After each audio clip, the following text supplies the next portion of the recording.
7월 15일.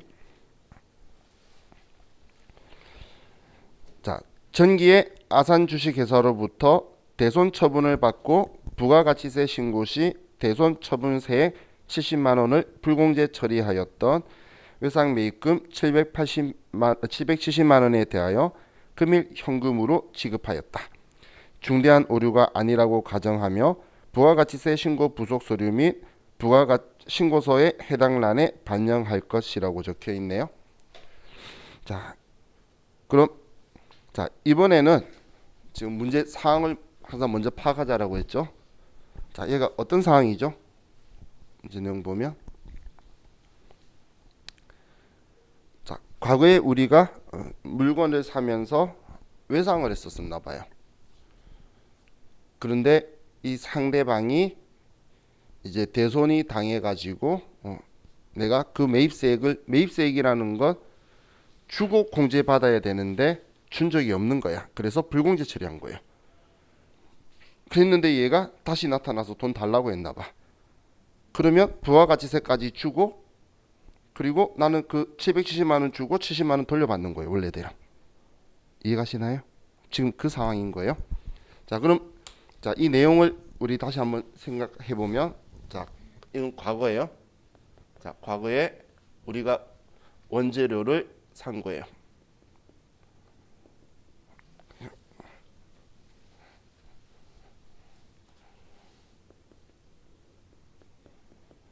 매입할 때 차변에 원재료 700만 원, 그리고 과세품이니까 부가세 대급금 70만 원, 대변에 외상 매입금이다 770만 원 이렇게 처리를 해둔 거예요. 그런데 이 A라는 회사가 대손이 발생을 한 거예요. 난 아직 돈도 안 줬는데. 이 부가세 대급금이라는 건 내가 부가가치세를 주고, 그리고 나는 그 부가가치세를 부담하면 안 되는 사업자라고 이제 사업자 등록증을 제시하면 이 A라는 사람은 그 부가세를 받았다는 증빙으로 나한테 세금계산서를 발행해 주죠. 그럼 나는 그 세금계산서에 의해 확인되는 매입세액을 나는 공제를 받는 건데, 우리는 외상으로 줘도 세금계산서를 받는다는 거예요. 외상으로 물건을 사도. 그럼 나는 돈을 원래 주고 세법에 돌려받아야 되는데 이걸 안 준 거예요.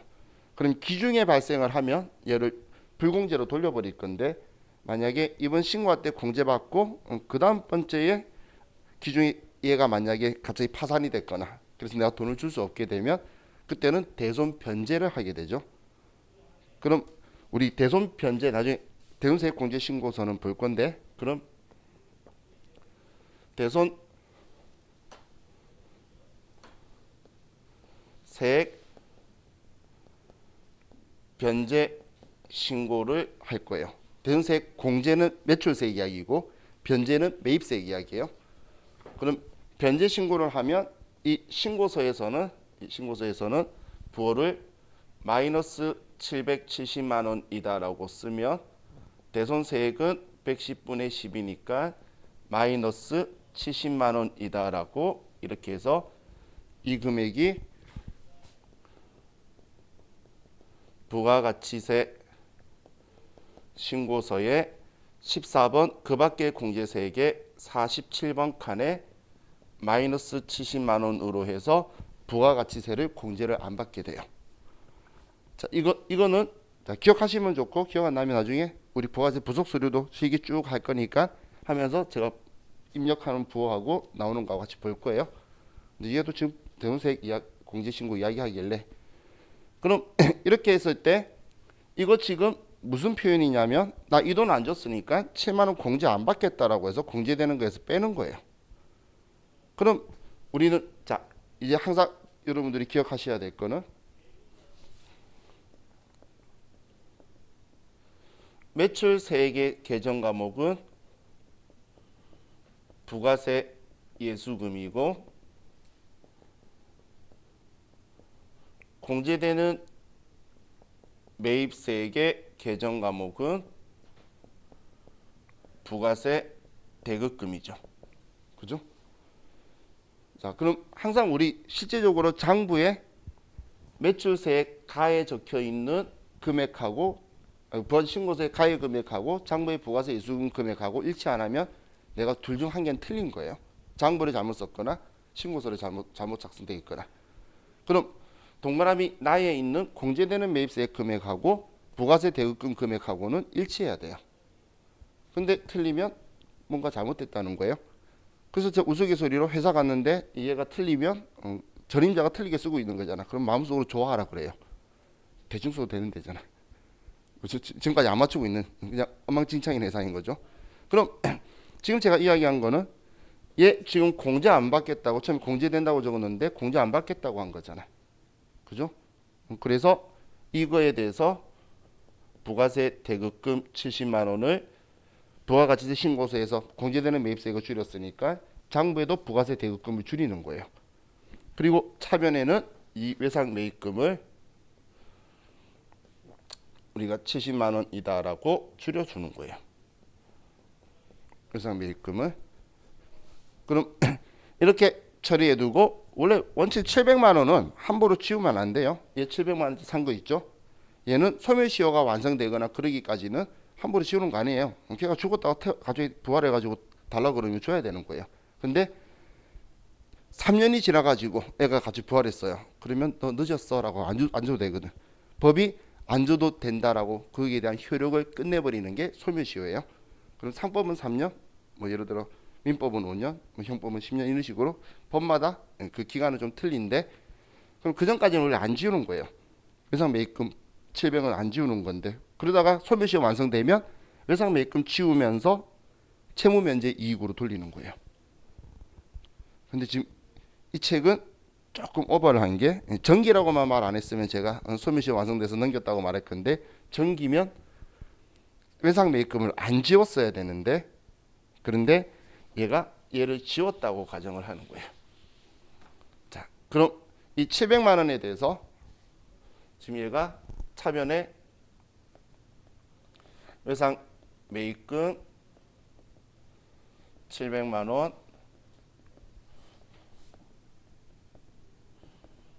채무 면제 이익 700만 원 이렇게 회계 처리를 해버린 거예요. 자, 이렇게가 지금 이 내용의 사실 전제 조건이에요. 그걸 내가 어떻게 알았냐면 과로의 중대한 오류가 아니라고 해서. 자, 중대한 오류는 또 이따 설명할게요. 자, 그럼 이 채무 면제 이익의 개정 과목의 성격은 뭐죠? 채무 면제 이익 성격. 자, 내 빚이 줄었어. 그럼 나한테서 돈 나가는 게 있어야 될 거잖아. 그죠? 또 다른 빚이 생기거나 빚내서 갚았으면 아니면 내가 돈을 갚았거나 근데 그게 아니면 나한테는 수익인 거지. 그래서 이건 영업의 수익 개정 과목이죠. 얘는 수익이라는 거예요. 지금 채무 면제 이익은 영업의 수익이죠. 자, 이렇게 처리해 뒀는데 지금 이 문제는 이제 두 번째 주 중간에 외상 매입금 770만 원에 대하여 금일 현금으로 지급했다는 거예요. 자, 7월 15일 날 그럼 지금 이제 이 돈에 대해서 자, 지금 이 시점이 이제 상환을 하는 거예요. 대손금 상환하는 거. 그럼 지금 얘를 현금으로 770만 원을 준 거예요. 770만 원. 자, 그럼 이렇게 생각해 볼게요. 처음에 우리가 물건을 살 때 770만 원 주고 70만 원 돌려받을 거다라고 했는데 얘 주지 않아서 돌려받지 않을 거다라고 신고를 했죠. 했는데 이제 다시 770 줬잖아. 그럼 70만 원을 이제 다시 돌려받아야 되겠죠. 770 주고 70만 원 돌려받아야 될 거잖아. 원래대로. 이해가셨나요? 무슨 말인지? 원래 770 주고 70만 원 돌려받아야 되는 거였는데 안 줘서 안 돌려받겠다라고 했다가 이젠 진짜 줬으니까 주고 돌려받아야지 원래대로. 그래서 770을 주고 70만 원 돌려받을 거예요. 그러면 부가세 대급금 70만 원이 이제 주고 다시 얘가 생긴다는 거예요. 그럼 이제 이 700만 원에 대해서 어떻게 할 거냐는 거예요. 얘를 안 지웠으면 그냥 외상 매입금 쓰면 끝나는 거야. 얘를 안 지웠으면 외상 매입금 70만 지웠기 때문에 700만 원 남아있던 거 지우면 끝인 건데 얘가 지금 지워버렸잖아요. 그럼 자, 우리는 수익의 반대가 뭐죠? 비용이죠. 수익 처리한 게 다시 내가 나가야 되면은 비용 처리하는 거고, 비용 처리한 게 돌아오면 수익 처리하는 거예요. 자, 그 원리 어려운 원리가 아니죠. 회계상에는 그런 거예요. 내가 비용 처리하면 세금이라고 해서 냈는데, 비용 처리했는데 세금과물가, 얘가 다시 돌아오면은 자비익으로 수익 처리하는 거예요. 그렇게 서로 반대로 갈 건데, 그럼 수익 처리한 건데 얘가 거꾸로 지금 나가야 되니까 비용 처리해야 되죠. 근데 얘가 지금 전기에 발생한 거예요. 그럼 전기에 원래 단기에 발생했다면 그냥 비용 처리 안 하고 수익 취소해도 돼요. 없었던 일로. 수익 취소를 반대로 그냥 써서 취소해 버려도 되는데 전기의 수익을 올해 취소할 수 없죠. 그래서 올해 비용 처리할 건데, 그럼 전기의 수익 비용을 우리가 조정하려고 그러면 이때 쓰는 계정 과목이 전기 오류 수정 손실이라는 계정 과목을 써야 되죠. 전기 오류 수정 손실.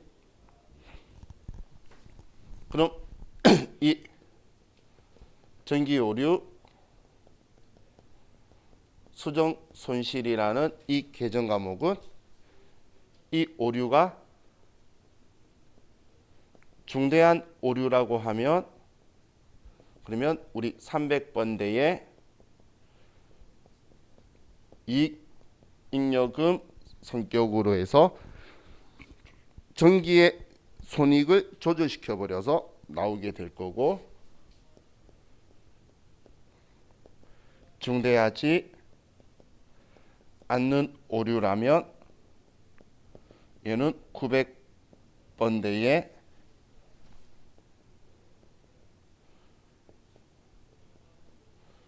영업 외 손익으로 처리하는 거예요. 전기 비용을 취소하면 영업 외 전기 오류 수정이,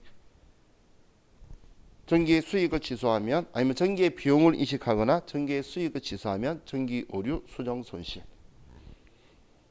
자, 우리 전표 입력하는데 중대한 오류다, 중대하지 않는 오류다라고 이 글이 적혀 있으면 이거 쓰란 이야기예요. 그래서 제가 얘가 이거 처리했나 봐요 라고 이야기하는 거예요. 이 처리 안 했으면 회사 매금 지으면 끝이거든. 근데 문제 지금 가로 이게 적혀 있죠. 그러면서 뭐라고 했어요? 중대한 오류가 아니라고 했잖아. 그럼 얘는 장부에 쓴다면 900번대를 쓰면 되죠. 자, 우리 그냥 일반 전표 열어서 1월 1일로 하나 그냥 들어가서 일반 전표만 들어가서 그냥 차변 잡아놓고 F2번에서 계정 과목들 한 번씩 쳐보면 얘네들 눈에 보이니까, 그러면서 눈으로 조금 익혀보세요. 그럼 전기 오류 정도만 쳐도 전기 오류 수정이익 수정손실 이게 300번대 900번대로 해서 이렇게 4개가 보일 거예요. 그죠? 자, 그럼 장부에는 자 이렇게 전표 입력을 하는 거고, 그럼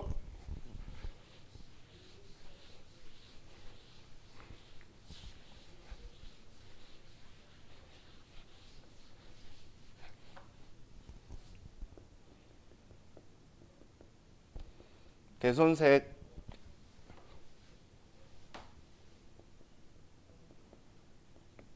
변제 신고서에서는 자, 이번에 플러스로 770만 원 그냥 보호 안 쓰는 거죠. 이렇게 신고를 하면 70만 원의 대손세액을 줬으니까 공제 받을 거라는 거고, 그러면 부가가치세 신고서에서는 그 밖에 공제세액의 변제대손세액에서 얘가 플러스로 70만 원이 더해져서 공제되는 매입세액이 70만 원이 늘어나게 될 거예요. 그럼 지금 이거잖아요. 서로 일치하게 되겠죠. 얘가 자산이니까 차변에 늘어나고 공제되는 매입세액도 70만 원이 늘어나서 함께 같이 장부하고 신고서하고 같이 맞춰질 거란 이야기예요. 자, 지금 이 15번 문제는 시험에서는 부가가치세 부속서류 문제에서 이것까지 시키지 일반 전표에서 이것까지 시키지는 않아요. 자, 우리 혹시 TAT 2급 공부해 본 적 있으신 분 있나요? TAT 2급? 자, 정말 낮에 시간이 남는다면 TAT 2급 기출 문제를 좀 보시면 전산 세무 1급에 부가가치세 신고서 문제가 큰 도움이 돼요. 왜냐하면 세무위급 시험은 신고서를 작성시키는 것만 시켰잖아. 그런데 TAT 2급은 신고서를 작성시키는 게 아니라 우리가 실무에서 쓰는 것처럼 전표에 입력해서 반영시키는 걸로 문제가 다 나와 있죠. 그런데 TAT 2급이 시험이 그 급수 때문에 인기가 너무 높아지니까 세무사회가 걔들 좀 따라가려고 벤치마킹을 해서 지금 문제 스타일이 좀 바뀌었는데, 중요한 전산 세무 2급에는 못 쓰는 거야. 그래서 전산 세무 1급 문제가 그렇게 나와요. 그냥 매일매출 전표 입력해가지고 얘 신고서 작성하라는데 뭐 열면 다 들어올 거잖아. 그래서 연결고리를 이렇게 만들고 있으니까, 그럼 TAT 2급의 문제들 그 TAT 2급은 기출 문제 답안지에 어느 버튼 눌러라고 전부 다 적혀 있어요. 우리 전산 세무회계처럼 다만 찍 적어주는 게 아니기 때문에. 그래서 TAT 2급 거 좀 보면 도움이 돼요. 우리 세무 1급 시험에. 자, 다음 319페이지에 이제 5번 문제 봅시다. 자, 7월 20일 당사는 주식회사 청윤의 주식 1000주를 단기적 시세차익 목적으로 한 주당 만원에 취득하였다. 매입 수수료는 매입가액의 1%고 매입 관련 대금은 모두 현금으로 지급하였다. 자.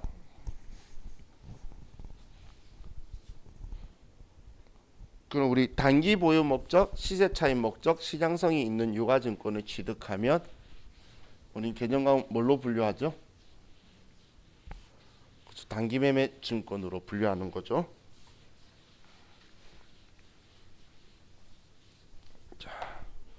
그럼 7월 20일 날 자변에 단기 매매 증권으로 분류할 거고 모두 현금으로 지급을 했대요. 그럼 우리는 1000주를 주당 만원에 취득했으면 우리는 1000만원을 준 거죠. 근데 1000만원에 매입 수수료가 1%래요. 그러면 10만원이네. 1000만원에 1%면 그래서 10만원을 지급한 거죠. 그죠? 수수료까지. 자, 그럼 제가 이걸 먼저 쓴 이유가, 자, 단기 매매 증권을 제외한 매도 가능 증권, 만기 보유 증권, 자기 주식까지 전부 다 1010만원이라고 쓸 건데, 이 단기 매매 증권은 지금 즉시라는 개념의 단기지 보고기간 종료로부터 1년의 단기가 아니에요. 그렇기 때문에 지금 즉시이기 때문에 굳이 이걸 매각할 때까지 자산 처리했다가 매각했을 때에 대응 원가로 비용 처리할 필요 없이 바로바로 비용 처리하라는 회계 기준서에 명시가 되어 있어요. 그래서 얘는 들어간 10만 원은 수수료 비용으로 처리를 하고 순수한 이 단기 매매 증권의 매입 가액만 1000만 원이다라고 쓰는 거예요. 그럼 우리가 시험 보는 회사는 중소 제조업일 거예요. 그냥 그걸로 시험을 봐요. 제조기업이 유가증권을 사고 파는 게 영업활동일 리가 없겠죠. 그래서 수수료 비용은 영업 외 비용인 900번대를 꼭 선택해서 쓰는 거예요. 자, 우리 수수료 비용에서 900번대를 쓰는 경우는 두 개밖에 없어요. 하나는 단기 매매 증권 취득 수수료, 또 하나는 문제에서 시킬 때. 그 외에는 없기 때문에 900번대는 함부로 만질 필요 없어요. 그냥 단기 매매 증권 취득 수수료만, 매각 아니죠. 취득할 때 수수료만 900번대 쓴다. 그럼 500번, 800번은 어떻게 구분하냐면, 많은 사람들이 판관비를 판매 쪽으로 생각 많이 하는데 관리비들의 범위가 딱 정형화된 게 아니죠. 너무 포괄적이라서 느낌 없는데 이렇게 생각하시면 돼요. 물건 만드는 거하고 관계없으면 800번인 거예요. 물건 만드는 거하고 관련이 있으면 500번이고 물건 만드는 거하고 관련 없으면 다 800이라고 생각하시면 돼요. 우리 은행 이체 수수료 물건 만드는 거 관련 없죠? 그래서 800번인 거잖아요. 그렇게 생각하면 엄청 단순한 건데 얘가 800번인가라고 바로 접근하면 느낌이 별로 좀 없어요. 자, 다음 7월 22일 날 자, 당사 직원 A가 주택 취득 자금 활용 목적 퇴직금 중간 정산 지급 요청에 의하여 중간 정산 퇴직금을 지급하였다. 지급액은 7,200만 원이며 퇴직소득 원천징수세액 41만 원을 차감하고 나머지 금액을 보통예금에서 인출하여 지급하였다. 우리 첫 번째 줄에 왜 이렇게 구구절절히 적어놨냐면 지금 현재는 퇴직금 중간정산이 안 되죠. 그런데 중간정산이 아예 안 되는 게 아니라 사유가 있어요. 우리 이제 지금처럼 주택 마련 자금에 대한 필요한 거라든지 아니면 지금 내가 다른 것 때문에 그 돈이 들어가야 되는 우리 가정에 대한 그걸 입증을 하면 중도정산은 인정을 해줘요. 그래서 퇴직금을 지금 중간정산에서 받는 거예요. 자, 그럼 직원의 퇴직금 지급하면 우리가 제일 먼저 해야 되는 게 뭐죠? 퇴직금 지급하면 우리 세무유급에서는 뭐 어떤 거 조회하라 이런 말 안 나와요. 알아서 직원이 그만두면 퇴직급의 충당부채 잔액이 있는지 확인하러 가는 거예요. 퇴직급 충당부채 잔액. 자, 여러분들이 다른 선생님들하고 공부하시면서 계정별 원장 들어가고 막 그랬을 수도 있는데 저는 계정별 원장 안 써요. 그냥 웬만하면 전부 다 학계장의 시상표에서 다 끝내버릴 거예요. 그럼 장부 보려고 그래 더블 클릭하면 다 보이거든. 그래서 자, 우리 컴퓨터 지금 편계 이런 것들 보려고 하는 거예요. 자, 학계장의 시상표 우리 계산자료 입력 오른쪽 위에 두 번째 있죠. 열어서 7월 20일 날로 가서 7월 22일 날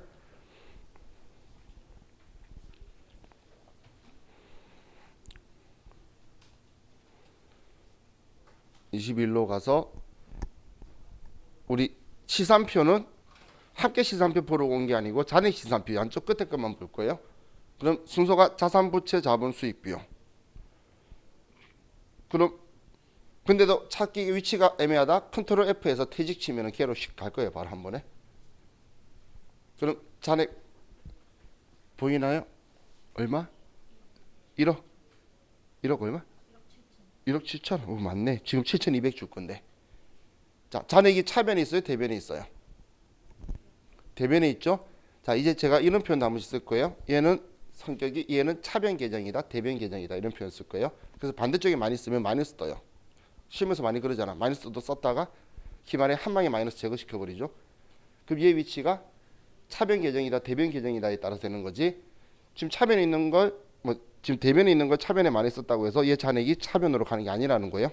자기 자리가 딱 그 위치예요. 반대쪽에 많이 쓰면 아예 그 자리에 마이너스로 떠버리는 거예요. 그럼 지금 얘를 이제 우리는 지급할 거니까 반대쪽으로 끌어 써서 7월 22일 날 차변에 퇴직급여 충당부채가 1억 7천만 원이나 있으니까 7,200만 원 다 끌어 쓰고. 자, 그런데 우리 퇴직소득 원천징수를 했네요. 그럼 우리는 원천징수한 걸 예수했다라고 하죠. 그럼 예수금 41만 원을 빼고 그럼 나머지만 보통예금에서 지급을 했죠. 보통예금에서 7,159만 원을 지급했다라고 써주면 되겠네요.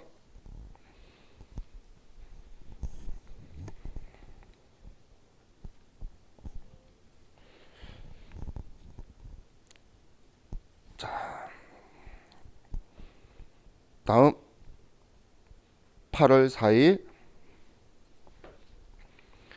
자, 전기 회계연도 중 대손 처분하고 부가가치세 신고 시 대손세액 공제 처리하였던 주식회사 송도정비에 대한 외상매출금 71만 5천 원을 현금으로 회수하였다. 일반 전표 입력 메뉴에 입력하고 부가가치세 신고서 및 부속 명세에도 반영을 할 것.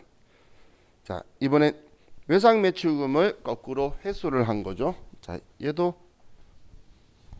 한번 과거 거부터 생각을 해보면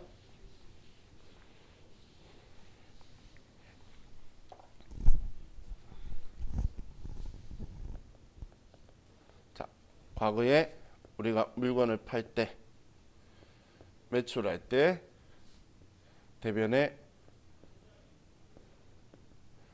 제품 매출 그럼 이거 얼마예요? 71만 5천 원, 그럼 65만 원. 그리고 우리가 과세품을 팔았으니까 6만 5천 원의 부가가치세를 받아야 된다라고 해서 외상 매출금 71만 5천 원을 장부에 이렇게 써뒀어요. 이렇게 써뒀는데 A라는 회사가 부도가 나거나 파산이 나서 내가 이 돈을 못 받게 된 거예요.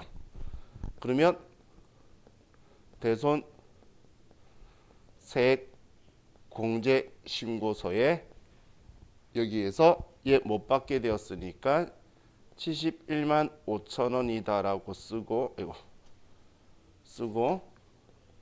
그럼 110분의 10이 되어서 6만 5천 원의 세액을 우리 못 받았으니까 매출세액에서 빼주세요라고 신고하게 될 거고, 그러면 부가가치세 신고서에서는 대손세액 가감인 8번 칸에 여기에 마이너스로 6만 5천 원이 들어와서 매출세액에서 이 금액을 줄일 거예요. 못 받았으니까 이 돈 안 내게 해주세요라고 해야 될 거잖아요. 그래서 안 내게 해주세요라고 해서 매출세액에서 줄이는 거예요. 그럼 매출세액에서 줄이도록 하면, 자, 우리 이거에 대해서 회계 처리를 보면,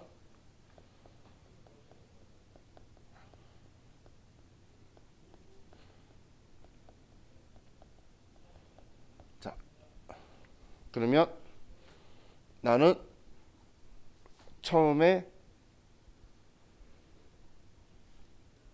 받아서 가져다 주겠다라고 했던 예수금 못 받았으니까 안 내게 해주세요 해서 빼줬죠, 부가세 신고서에서. 그러면 얘를 줄이니까 차변에 부가세 예수금 6만 5천 원이 되고, 그리고 대변에는 저 외상 매출금을 전부 다 지울 거예요. 그리고 대손 충당금 잔액을 확인해서 우리는 6만 5천 원에 보다 대손 충당금 잔액이 외상 매출금 잔액이 많으면 다 끌었을 거고, 모질하면 매출 채권이니까 모질한 부분은 대손 상각비, 아예 없으면 전부 다 대손 상각비 이렇게 처리할 거죠. 그래서 6만 5천 원을 많았다라고 보면 대손 충당금을 하고 이 외상 매출금의 짝지로 처리해 둘 거예요. 지금 제가 번호 쓰는 거는 번호 외우라는 게 아니고 꼭 그 짝지를 써야 된다는 표현으로 번호를 쓸 거예요. 꼭 선택해야 되는, 같은 계정 과목이 여러 개 있는데 선택해야 될 때 그렇게 지정해서 봐라고 쓰는 거예요. 자, 이렇게 처리한 게 이제 한 세트인데, 지금 얘는 이제 이 돈 71만 5천 원 얘를 전부 다 회수한 거예요. 그러면 대손금을 회수를 하게 되죠. 회수하게 되면, 자, 우리한테 제일 중요한 회계상의 사건은 뭐죠? 방금 이 문제에서 제일 중요한 회계상의 거래. 제일 중요한 회계상의 거래.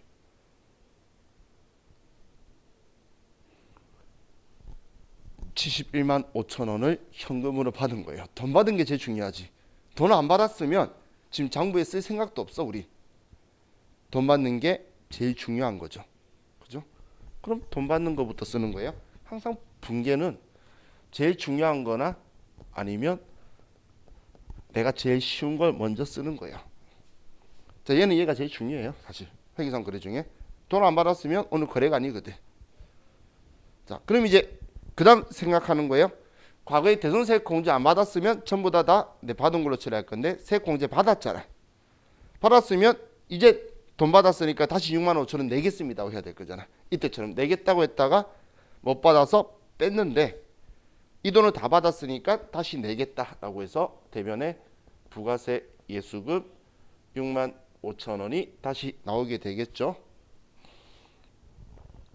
자, 그럼 우리 회계 때 거 한번 생각해 보시면, 이제 우리가 처리할 거는 언제 대손이 발생한 거냐라는 걸 봐야 되죠. 이 6만 5천 원에 대해서는 6,500원이죠. 많이 좀 죄송해요. 6만 좀 맞죠? 그럼 65만 원에 대해서 우리 올해 발생한 거면 취소하는 거예요. 올해 발생했으면 아직 재무제표 우리 마감을 안 했죠. 단기 대손 발생분을 단기에 회수했으면, 대손 충당금 처리했으면 대손 충당금 취소하고, 대손 상각비 처리했으면 대손 상각비 처리할 거예요. 그냥 취소 처리할 거란 이야기예요. 그런데 올해 이전에 발생한 거라면 대손 상각비를 취소할 수가 없어요.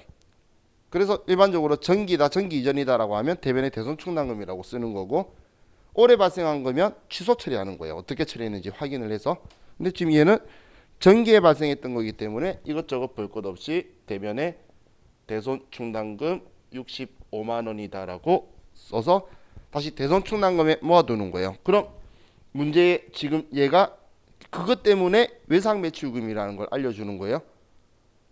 왜 외상 매출금 알려주냐면 얘를 외상 매출금의 짝지한테 모아두라는 거예요. 외상 매출금 계정 과목 쓰라는 게 아니고 외상 매출금의 차감 계정인 대손 충당금에 모아두라고 외상 매출금을 알려주는 거지, 이 분계에 외상 매출금을 사용하라는 게 아니에요. 그렇기 때문에 제가 표현할 때 사실 돈 받은 게 중요하다고 계속 이야기하는 이유가, 이걸 먼저 안 쓰고 얘를 정리하시는 분들이 실수 많이 하는 게 차변에 외상 매출금을 써버려요. 그럼 그 분계를 보고 저는 이런 이야기를 하죠. 돈 받은 건 어디 있을 거냐고. 그럼 문제 보자마자 돈 받은 건 눈에 보이는데 자기가 쓴 데가 없어지죠. 그래서 외상 매출금 알려주는 건 얘 짝지, 받으러면 받으럼 짝지 모아두라, 그걸로 알려주는 거예요. 자, 그럼 이렇게 하게 되면 뭐 대손세액 공제신고서는 반대로 뒤집겠죠. 이렇게 하면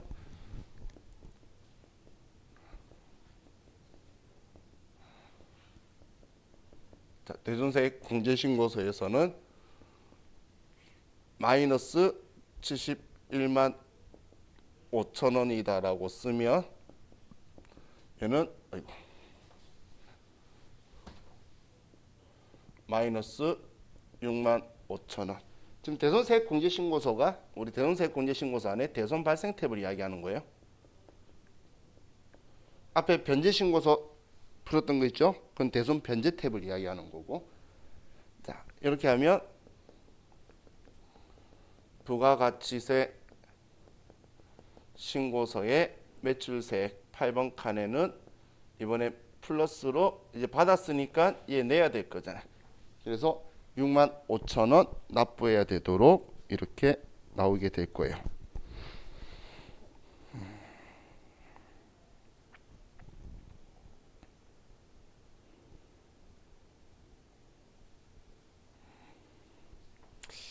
자, 8월 7일 제가 고민한 이유가 이 문제를 풀면 20분이 넘어요. 100%. 그래서 풀고 할까 쉬고 할까 하다가 쉬었다 합시다. 우리 쉬었다가 할게요. 자, 제가 이거